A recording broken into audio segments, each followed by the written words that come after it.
അയ്യോ, ഇതെന്റെ പിള്ളേരാ സാറേ. ഇത് കുറച്ച് ചാണകവളം ഇല്ലയോ? അങ്ങ് വിട്ടേക്ക്. അത് തീരുമാനിക്കാൻ നീ ആരാടാ?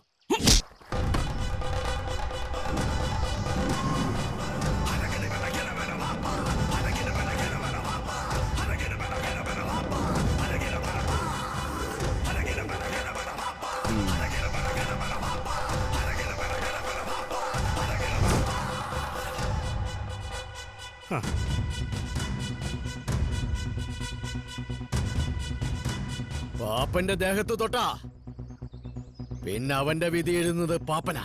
അവനെ കൊല്ലു പാപ്പ. അയ്യോ,